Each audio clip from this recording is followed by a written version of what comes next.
first off, I apologize for the camera angle. It's a little different because I'm in the process of moving, and the piece of furniture that I was using before is no longer at this place. So, for those of you who are critical in terms of camera angles and a bunch of headroom, hey, that's the reason why this is on YouTube and not on television. Yeah, so hopefully this looks okay. So this is how it's going to be. So the Seattle Seahawks are going to be known as the team that takes these leads into the fourth quarter and then just for whatever reason can't hold on and just blow the lead and lose in dramatic fashion. So that is what we're looking at, huh? Oof. I will say, though, that the loss to the Carolina Panthers does not hurt as much as the loss to the Cincinnati Bengals. The reason why is because we were able to keep the Panthers at bay for a little while longer compared to when the Cincinnati Bengals were making their comeback, aka at least when they were giving up points, they were answering to the points even though it was just a field goal. So yeah, welcome, and we are now going to recap the 27-23 loss to the Carolina Panthers to drop the Seattle Seahawks to 2-4. Carolina improves to 5-0. Okay. I know you probably can't see it, but I got my computer down here. I got some notes. So I can't give out quote-unquote game balls.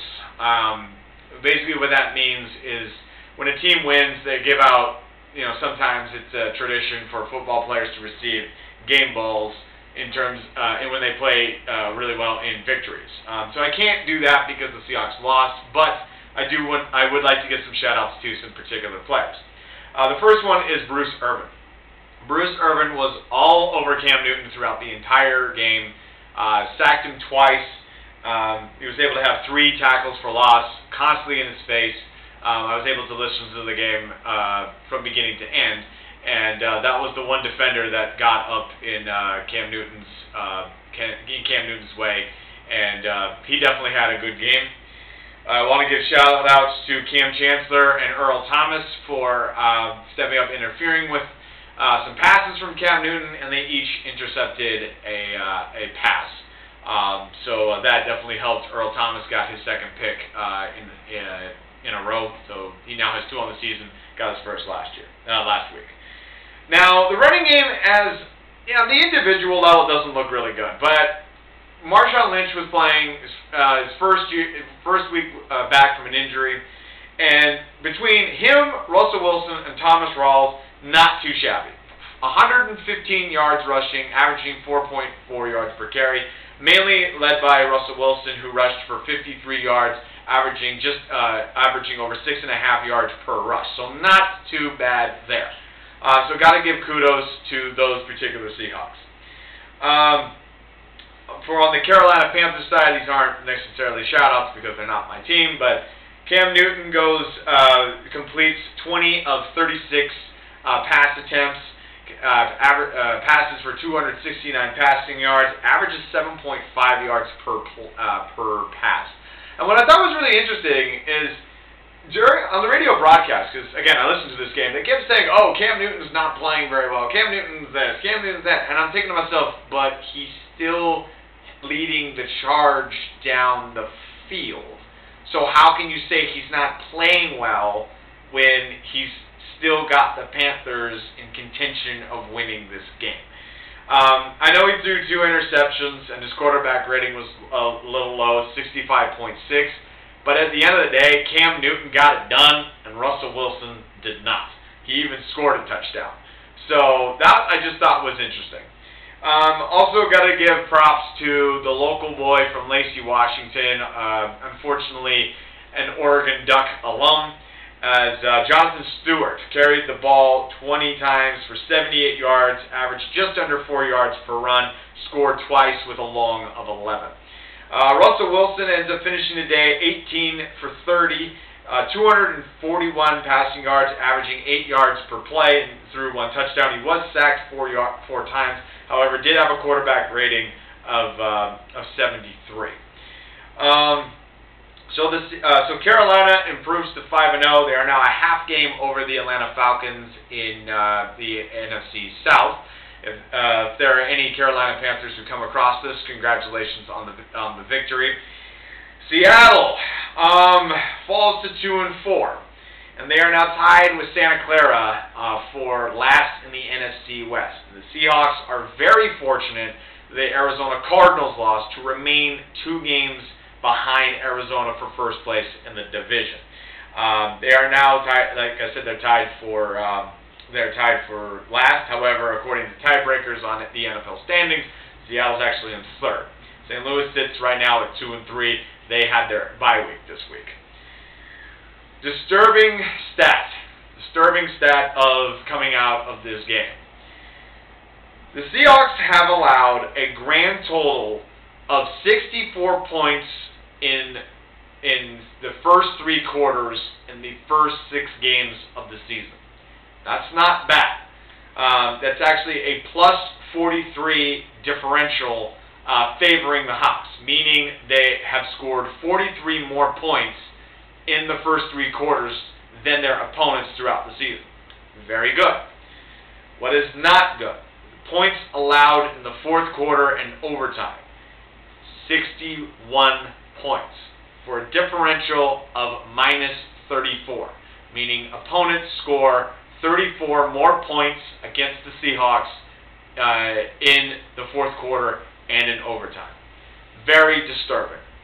And what's also very disturbing, I don't have the stats up in front of me, unfortunately, but I thought the Seahawks definitely used Jimmy Graham way more than they did in the previous games. He made some very big catches. He was targeted a lot more. Had some good key first downs to keep some drives alive. So it's unfortunate that goes by the wayside. So the Seahawks as a team now are in trouble.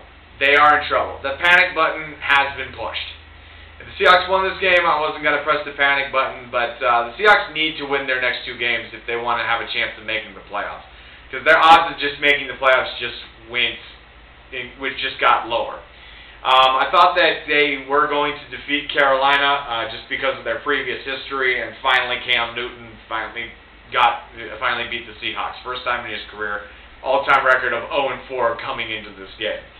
But this definitely makes the next 2 games must-win games. Because afterward, if the Seahawks win their next 2 games, they're 4-4, half the season's over, they're still in contention, there's still an opportunity for them to go on a second-half run. They finish 3-5. It's going to be really difficult because of the way the division is shaping up, and again, as I mentioned before, our schedule is getting harder. So the Seahawks absolutely must forget this loss.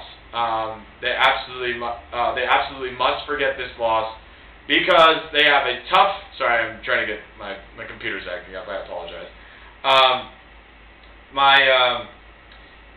Okay, for whatever reason, the computer has decided not to refresh the page to give me some football scores. So unfortunately, I cannot give you a NFL scoreboard. Oh, yes, I can now. Okay, whatever. So anyway, the reason why the Seahawks must forget these last 2 games very quickly is because it's going to be a very short week. It is, even though Thursday Night Football is gaining a lot of popularity, it's actually giving the NFL a lot of opportunity to put probably the worst games that you can see in the schedule and put them on TV, and people will watch them because it's the only games on. This year has been a lot better in regards to the games being better on Thursday night. Last year, it just seems that it was just coincidence after coincidence, week after week, where it was like the worst matchup with the worst teams that you could see, but they were on Thursday night, and people were still watching it because it was the only game on that particular night. So this year, it's been a little different. The games have been a lot better. That being said, though, we now have 2 and 4 teams going at it on Thursday night, trying to get their season back on track. So that is going to be interesting to say the least. And it's because of the short week why the Seahawks have to forget these last 2 games. It's against a divisional opponent. And if we lose, then we're in the bottom of the division. And we will definitely finish under 500 going into our bye week after we play Dallas. So that's how we got. That's what I have for the Carolina recap. So we're going to go through an NFL scoreboard. We'll start with the Sunday games, provided this doesn't act up. We have the New England Patriots defeating the Indianapolis Colts 34-27 in a rematch of the AFC Championship game last year, prior Deflategate. We have the New York Jets 34-20 over the Washington Redskins in the Meadowlands. The Steelers, as much as I don't like the Steelers, they do the Seahawks a favor. They take down the Arizona Cardinals 25-13 as they're trying to survive with Ben Roethlisberger, their quarterback, injured. The Minnesota Vikings get their third victory of the season, 16-10 over the Kansas City Chiefs in Minneapolis. The Cincinnati Bengals remain undefeated, 34-21 over the Buffalo Bills. The Detroit Lions get their first victory of the season, 37-34 over the Chicago Bears in Detroit. The Denver Broncos edge out the Cleveland Browns in overtime at 26-23 in Cleveland. The Houston Texans knock off the Jacksonville Jaguars in Jacksonville, Florida, 31-20. Miami gets their second win of the season, 38-10 in Tennessee against the Titans. The Green Bay Packers hang on to beat the San Diego Chargers 27-20, and a defensive stance at the end of the game. I was able to catch the end of that game. The San Francisco 49ers avenge Super Bowl 47 loss over the Baltimore Ravens 25-20, if that's what you would like to call it. San Francisco, not San Francisco, Santa Clara 49ers. Again, I apologize. Got to get the name right. 25-20 is the score in that game. The New Orleans Saints hand the Atlanta Falcons their first loss of the season, 31-21. So that is the reason why the Carolina Panthers lead the NFC South. And that happened on Thursday. We got one more game this week, and it is a big NFC East rival going on. Philadelphia will host the New York Giants. So that will happen tomorrow on Monday Night Football. All right, so coming up next, we'll have a preview to the Santa Clara 49ers game on Thursday night. I'll say this again at the beginning of that video coming up. If you'd like to get a comment in, please make sure you get your comments in right away, because due to the fact that it is a short week, I plan to film on Wednesday night and preview that game, or that's when I plan to do the comment video, and then we'll have a recap on Thursday, maybe Friday, depending on the time I get back to my apartment. So, again, the Seattle Seahawks fall to the Carolina Panthers, 27-23 in Seattle in Week 6, and Seattle is now 2-4 on the season. We'll talk to you all later, and bring on the Santa Clara 49ers. Go Hawks!